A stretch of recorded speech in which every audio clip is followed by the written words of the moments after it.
This is the Harry Loomis Show. Welcome back to the Harry Loomis Show. Today is Thursday, November 21st. We are finally getting back into making some content, and we're finally getting back to talking about the St. Louis Blues. And that's for better or for worse. It has been a bit of a failure to launch this season. Just a lot of things haven't gone right for the Blues this year. Right now, they sit at a record of 8, 11, and 1. Definitely not where I expected them to be this year. They are sixth in the Central Division, only 1 point ahead of the Chicago Blackhawks and only 2 points ahead of the Nashville Predators, who I think everyone expects to right the ship at some point after starting as bad as humanly possible. But with the St. Louis Blues, like I said, not a lot to be excited about. You know, you can point the finger at a bunch of different things, but the biggest thing that's killed this team so far has been injuries. We knew Torrey Krug was going to miss the whole year, but Nick Leddy, even though he didn't look great at the start of the season, he's still a presence on that left side that you really can't replicate. And he's been out since October 16th. Ryan Suter has been pretty much permanently placed on the top pair with Colton Parayko ever since then. And nothing against Ryan Suter. He's actually playing pretty well for the Blues this year, especially based on, I think, a lot of people's expectations. But nobody wanted to have Ryan Suter play over 20 minutes a night on the top pair. That is not why he was brought into this team. And now he's playing a little bit of a more serious role than I think anyone expected. The big injuries, though, Robert Thomas just came back on Tuesday. He missed about a month or about 4 weeks or so with a broken ankle. He's been out, since October 22nd, so just under a month, 4 weeks, I think was the timeline. But he broke his ankle, and immediately on Tuesday, you could see the team just look that much better, look that much more dynamic offensively, especially putting Thomas on the top power play unit as the quarterback.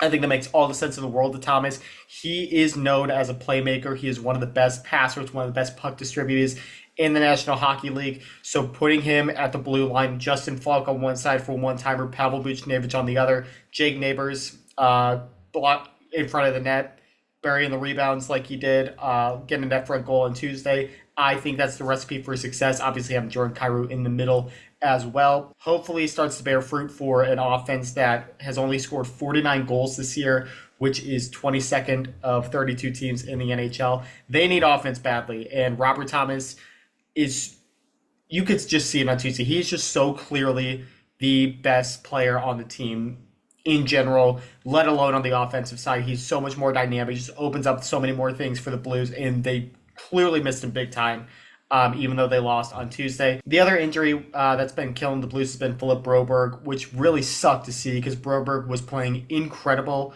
to start the year. How great was Philip Broberg? He has missed the last 8 games for the Blues. He's only played 12 games, and he's still 4th on the team in scoring with 9 points. That tells you, A, how good Philip Broberg has been, and B, how bad the Blues offense has been. The fact that Jordan Kyrou, Pavel Buchnevich, and Colton Parayko are the only guys with more points than him in 8 more games.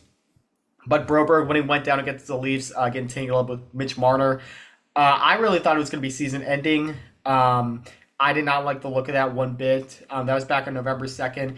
Fortunately, they said he was only going to miss 4 to 6, same prognosis as Robert Thomas. And the reports are that he's been skating a little bit in the past week or so, but definitely not with the team, non-contact and everything like that. So definitely with Broberg, do I want to see him back on the ice as soon as possible? Absolutely.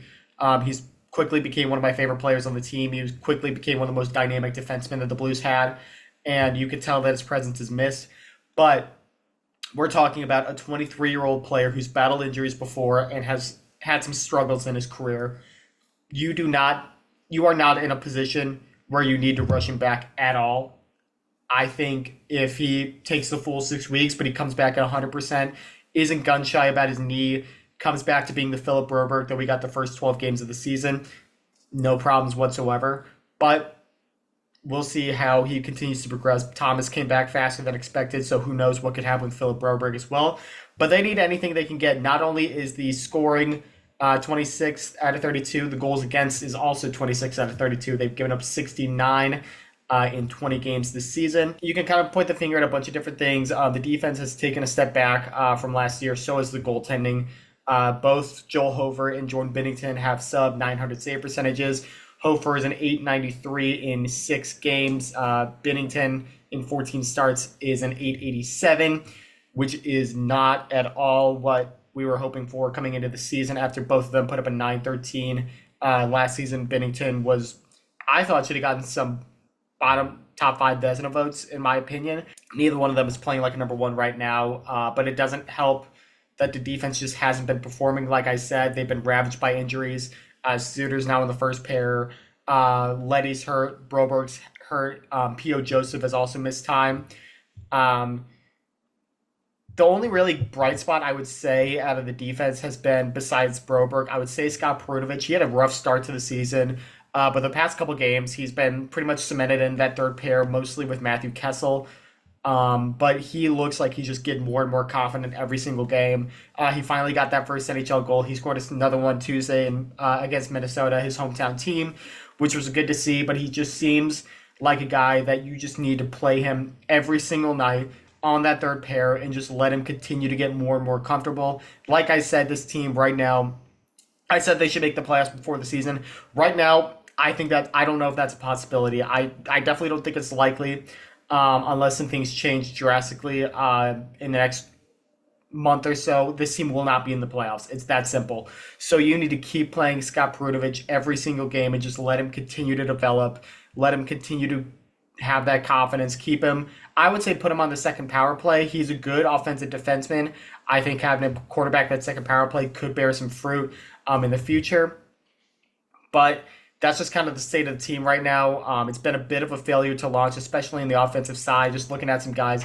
Dylan Holloway's another guy that had a pretty strong start to the season, but kind of struggled the past couple games, at least on the score sheet. He's still getting shots on goal. He also had that neck issue a couple games ago against Tampa Bay. Really glad to see that wasn't more serious than it first appeared to be. That was a very scary situation. He didn't end up missing a game. Absolute warrior. You love to see that, and I'm glad it worked out for the best. I don't have too many concerns with Holloway. I'm still pretty happy with what I've seen so far with the speed, with the willingness to shoot. I don't really see any reason why I wouldn't be confident in Holloway going forward. My only problem is he's not playing enough, in my opinion. He got moved down to the fourth line for whatever reason. I don't really like all the line combinations that have been going on. Obviously, you have to try something to win games, but it seems like it's hard for any three guys on offense to create chemistry when they're moving around nonstop. But that's just one guy. Braden Shen has been great this season. He's battling. I'll give him that. 3 goals, 6 assists, 9 points in 20 games. He still doesn't cheat you. He still doesn't take a shift off or anything like that. But I think his days as a number one power play unit guy are over. I think his days in the top 6 should be over if everyone's healthy. That's a big if. Obviously, he's great. In overtime, he's got 2 overtime goals already this year. But I think we need to accept what Braden Shen is going forward. He's still a great leader. He's still great on my team. But he's not 2020 Braden Shen where he's going to compete for leading the team in goals and points. That's just not the player he is anymore, and that's okay. Brandon Saad, 8 points this year, 4 goals, 4 assists in 17 games. Obviously, he had to miss the first couple of games because his wife had a baby.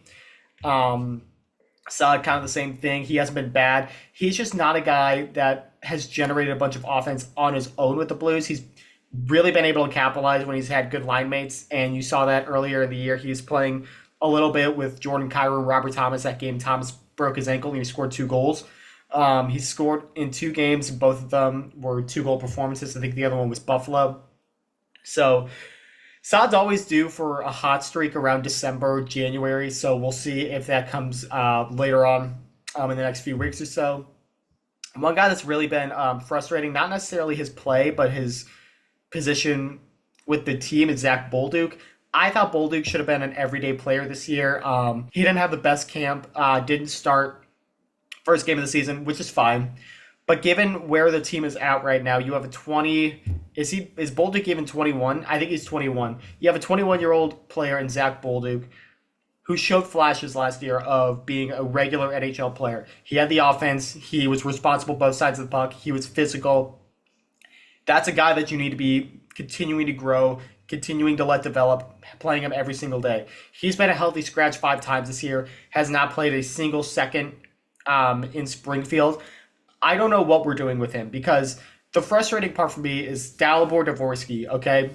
They said when they announced he wasn't going back or he wasn't going to make the team this year, the quote from Doug Armstrong was, "We're not going to fail him," as in, we're not going to rush him.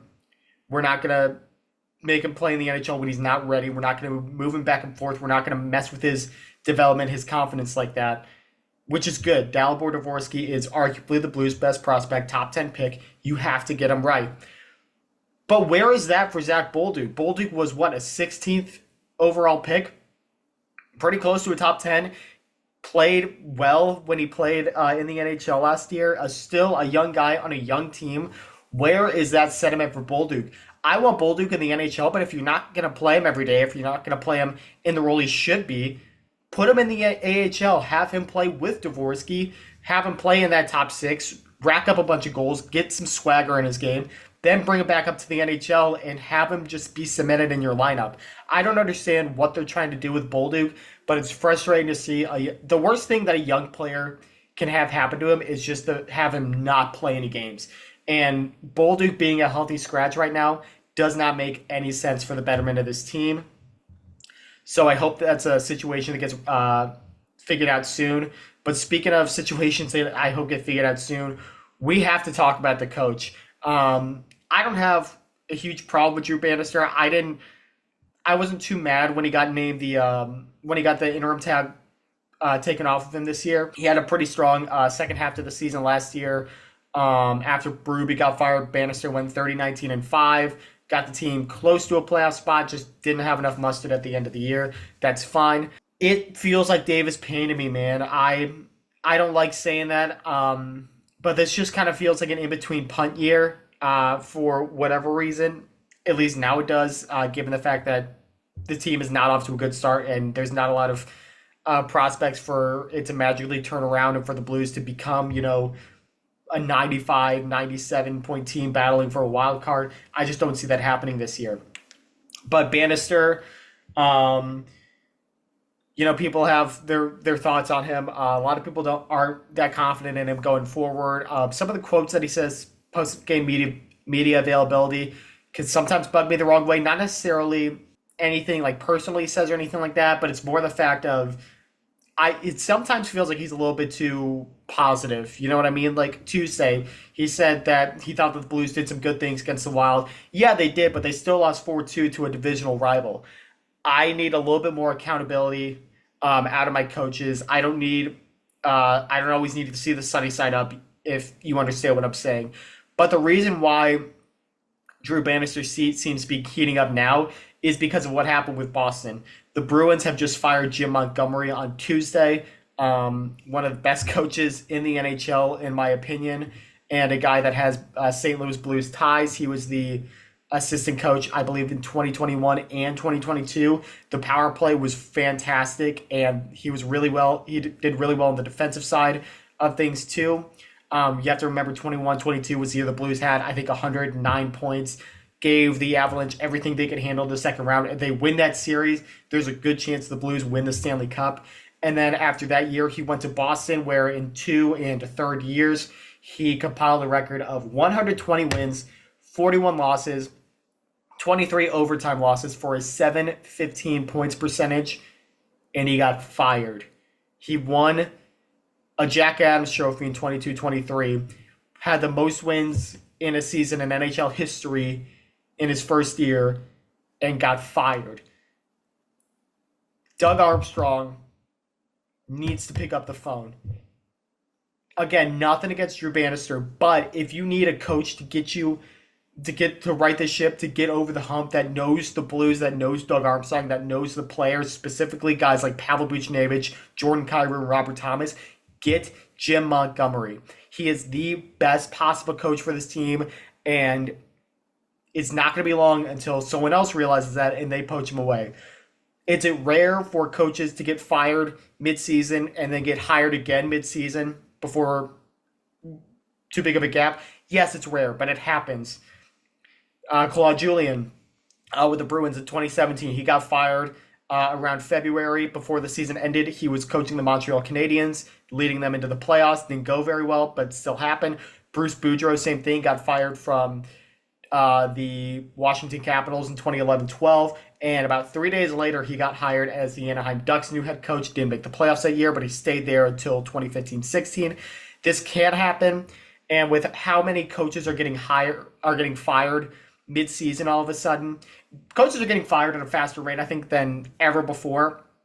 You can't wait on this guy. Pittsburgh is talking about firing their coach. Mike Sullivan's been on the hot seat for a while. Detroit, Montreal. There's plenty of other teams that are in need of a new coach. And if the Blues want to get the best one, they got to make the decision now. Yes, it might be a difficult decision.